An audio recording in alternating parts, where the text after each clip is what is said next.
Yeah, I've been on easy street, that's right.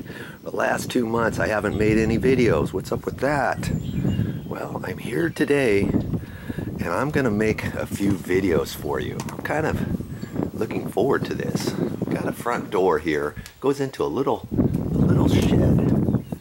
And they've made a little room into this. Okay, well, this door is not closing all the way. When this door closes, it doesn't want to seem to latch.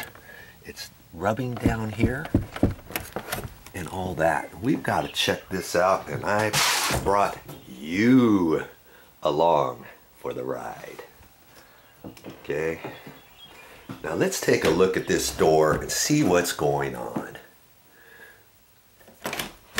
See, it doesn't want to seem to close all the way, and down there it's like that's not pushing in all the way. What's up? Why is that? Well, upon further view, let's get the camera set up here. It's hitting this threshold down here. And see this threshold? Now this type of threshold has a rubber gasket on there. See this rubber here? I don't really like this kind, because you have to cut the door just perfect. Then the door edge hits this rubber, kind of pushes it down and seals that.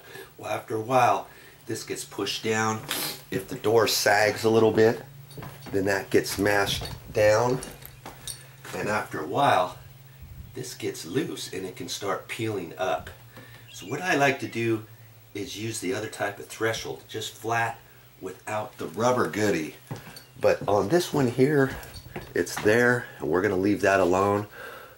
I'm not here to replace that, but I'm just kind of explaining to you what we've got going on here. So if I close this door here, see, it's not, it's hitting the bottom.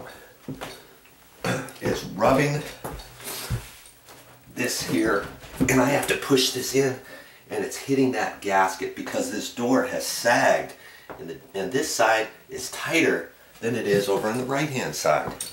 And we can also look, and we can tell that by up here. I see the big gap right there, right here. See that? Now if you go over to the right hand edge of the door where the hinges are, this gap here, see? It's not very much, is it? That's how it's supposed to be all the way along there.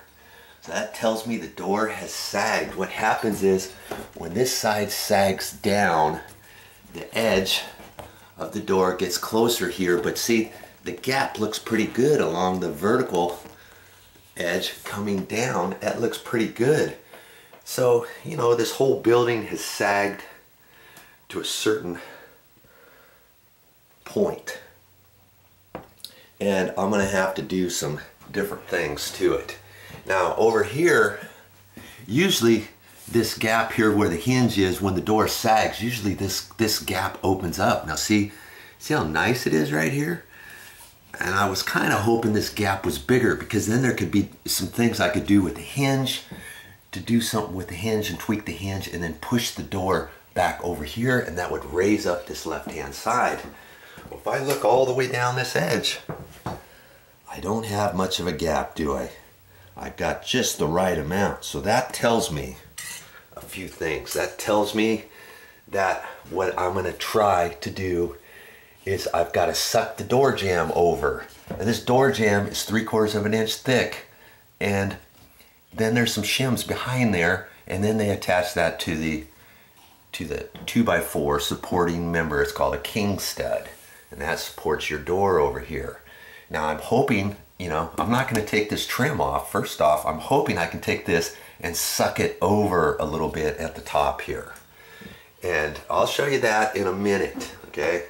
Now here's something else. This door is a 4-piece door, okay? There's a vertical piece here, right here. You can see where the joint, you can see this joint right here, okay? That goes from top to bottom, okay? Same thing over here.